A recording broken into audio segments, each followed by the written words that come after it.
o CID-10, CID-11 causa muita confusão.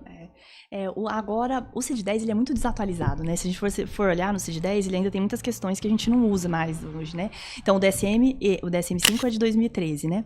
O CID é muito mais velho, da década de 90, né? Só explicando para as pessoas, o DSM é o Manual de Transtornos Mentais e o CID, ele engloba vários códigos, né, de doenças de forma muito mais geral. Isso. Então, por exemplo, no DSM você tem questões associadas à ansiedade, TDAH, depressão e tudo. No CID você tem tudo, né? Tem o CID de diabetes, o CID de hipertensão, todas as condições médicas têm um CID, né?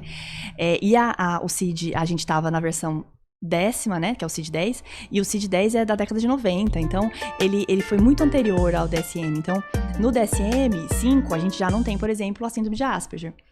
No CID-10, tá lá a síndrome de Asperger. Eu já não usava a síndrome de Asperger, mas tem gente que coloca como lá. Eu já sempre coloquei um CID de autismo geral, assim, né? Mas tem gente que colocava ainda Asperger. E aí a gente vai ter a mudança do CID-11, que ainda não tá totalmente implementado, mas a gente já consegue acessar na internet, tudo, né? E aí no CID-11 é legal, porque ele especifica, eu acho que é até mais interessante que nível de suporte, né? Porque ele fala se tem ou não comprometimento intelectual e se tem ou não comprometimento de fala. Então você coloca lá, a pessoa fala, mas tem uma dificuldade intelectual. A pessoa fala, não tem deficiência intelectual. A pessoa não fala e tem deficiência intelectual. Ou, às vezes, você tem a dúvida também. O CID permite essa dúvida, né? Mas, então, às vezes, é uma coisa muito mais objetiva e mais prática. Isso sim teria diferença. Porque você vê um autista com deficiência intelectual e um autista sem, aí realmente faz muita diferença. Sim. E aí, desculpa, eu tô bate-papo, Dani, bate-papo. Mas a questão da deficiência intelectual, ela é muito difícil da gente ir pela definição do quê? Do DSM, o que a DSM traz como definição, conceito? Por quê? Porque a deficiência intelectual, quando a gente for ver, a pessoa tem uma dificuldade de adaptação aos ambientes. Então, é uma dificuldade, por exemplo, de você conseguir lidar com dinheiro, em caso de deficiência intelectual leve, dificuldade de lidar com dinheiro, de entender situações, deficiência intelectual moderada, deficiência intelectual grave e aprofunda. Então, se você tem, por exemplo, uma criança que precisa de apoio para se limpar, precisa de apoio para comer, essa é uma deficiência intelectual grave.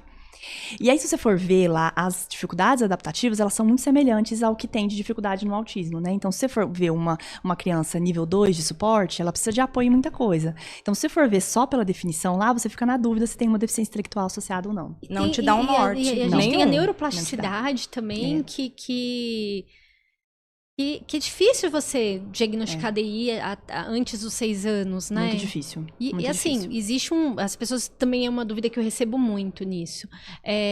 Existe uma árvore, né, do diagnóstico. Tem um tronco, e aí o médico tranquilamente pode colocar o tronco, né? A numeração do tronco. Pode, e às vezes é isso, assim, às vezes a gente não tem, por exemplo, a gente não tem certeza de um diagnóstico definitivo, então a gente pode colocar como uma suspeita de, e eu coloco isso muito, assim, às vezes quando tem um autista que eu tô achando que tem uma deficiência intelectual, eu converso com a família, olha, a gente não tem certeza, não tem pressa para esse diagnóstico, mas a escola talvez precise de um apoio maior em relação a isso. Talvez a parte pedagógica, para eles fiquem mais claros se tiver uma hipótese de deficiência intelectual. Você pode colocar lá o CID de deficiência intelectual e colocar que está em investigação dele, não tem problema também isso. Você pode colocar como um CID, como se fosse uma coisa provisória, assim, né? Sim. Eu acho que prevê, inclusive... Prevê, no CID prevê, No DSM acho que tem também. O DSM prevê quando você tem uma dúvida também. Isso, você pode colocar. E você pode colocar como atraso global também do desenvolvimento. Você pode colocar outras questões, assim, né? Mas eu acho que essa questão de deficiência intelectual, ela é uma dúvida e é uma dúvida que todo mundo tem, assim, né? Porque será que todo nível 3 de suporte tem deficiência intelectual? Aí é uma discussão enorme, assim, né? A minha ideia e a de muitos neuropediatras é de que todo TEA nível 3 provavelmente tem algum grau de deficiência intelectual que dificulta a você modificar os seus comportamentos e você adquirir novas habilidades, adquirir uma performance diferente, assim, nos ambientes, né? Mas algumas pessoas acreditam que isso é só pelo autismo. Só o autismo nível 3 já poderia justificar tudo. Mas muitas pessoas acreditam que os dois acontecem de uma forma junta. É complicado que o meu ver, os transtornos de neurodesenvolvimento, eles são guarda-chuvas de muita coisa que a gente ainda não compreende, né? Tem muita coisa. Então, a forma que eu consigo enxergar melhor é pelas funções executivas mesmo. Eu gosto bastante das funções, ver como é que tá o foco atencional, como tá a concentração, como tá o processo de praxe. E com isso, se a gente vê muitas falhas nisso que vão além do que é esperado da curva normal, eu identifico que é um maior suporte. Eu acho que é uma coisa importante, porque a gente teria que ter uma análise de um profissional muito que entende muito e de muitas áreas, porque se você for fazer, por exemplo, uma avaliação neuropsicológica, né? A avaliação neuropsicológica é ótimo, a gente sabe que é uma avaliação muito interessante, traz uma série de informações. Só que primeiro é difícil o acesso, né? Então, assim, é uma avaliação por si só cara, porque o neuropsicólogo tem que comprar os testes, caríssima. Chocante. E é muito difícil, assim, eu já tive paciente, eu conto essa história sempre, é um autista nível 1 de suporte, e tinha uma hipótese de altas habilidades junto. E aí foi fazer a avaliação neuropsicológica. Teoricamente, 10 sessões para fazer a avaliação. O menino não queria fazer, empacou, não fez. Demorou 5 meses, com uma ótima neuropsicóloga. Então, não foi exatamente até uma dificuldade da pessoa. Foi porque ele não estava a fim de fazer.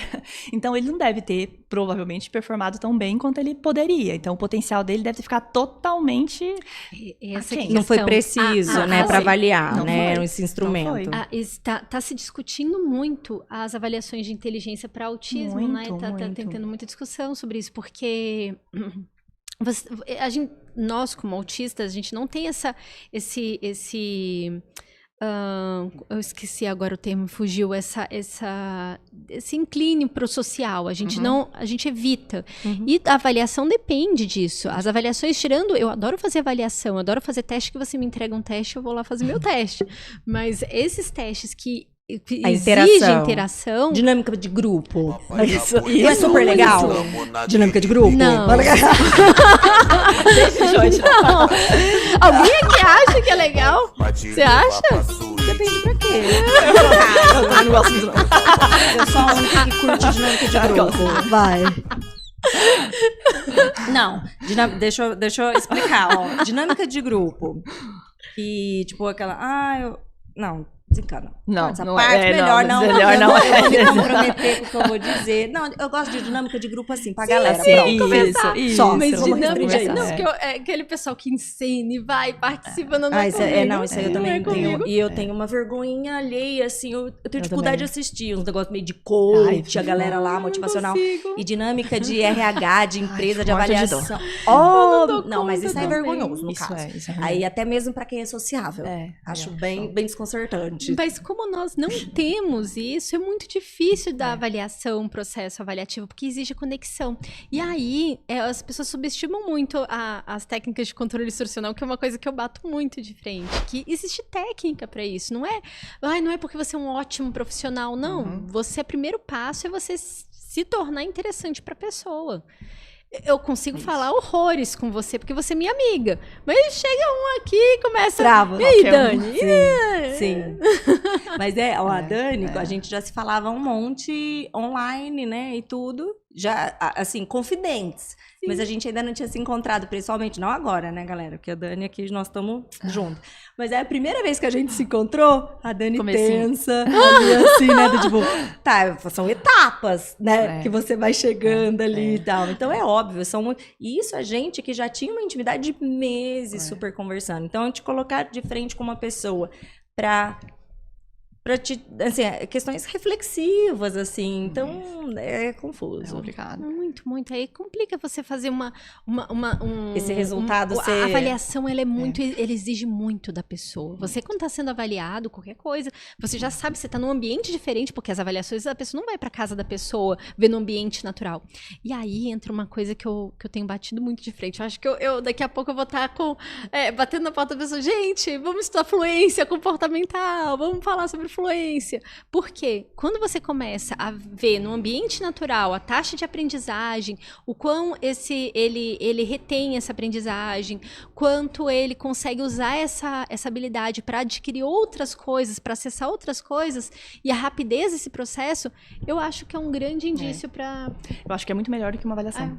Do que uma avaliação num período específico que você faz, às vezes... Determinadas idades, principalmente, muito, né? E às vezes até a gente, né? De repente, colocarem a gente na frente de uma pessoa que você sabe que vai fazer um teste Você não sabe muito bem por que mas vai fazer um teste. Uma parte das pessoas vai gostar, outra parte já não vai gostar, outra parte já vai ficar nervoso, ansioso, preocupado. Você coloca a criança no final do dia para fazer uma avaliação neuropsicológica que envolve memória, atenção. Pronto, já não vai dar legal. Existem alguns testes, a pessoa tem no final ela daria a resposta correta, só que ela vai demorar horrores para dar aquela resposta correta.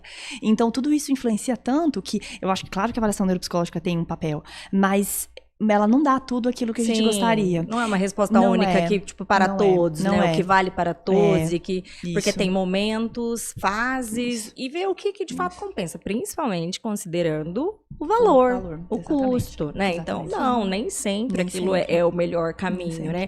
O Arthur mesmo, quando foi fazer a avaliação neuropsicológica dele, ele tava super nervoso, porque ele não queria falhar. Eu vou errar? Eu vou, né? Então, ele, pititico, e assim... tem compreensão e tal, mas ele ficou super, assim, descompensado. Eu morro de medo de fazer teste de QI. Jamais farei. Eu também nunca quis fazer, não. Se fizer, jamais revelarei. Eu adoro, eu me divirto com teste de QI. Não, mas eu acho... Aí eu falo também, fico nervosa. A sensação que eu tenho sempre é que eu tô enganando alguém, sabe? Não, é que eu não sei as coisas. Dá pra fazer piadinha no teste de QI pra se safar? Tem umas respostas meio de gracinha? Se der, talvez. Se não...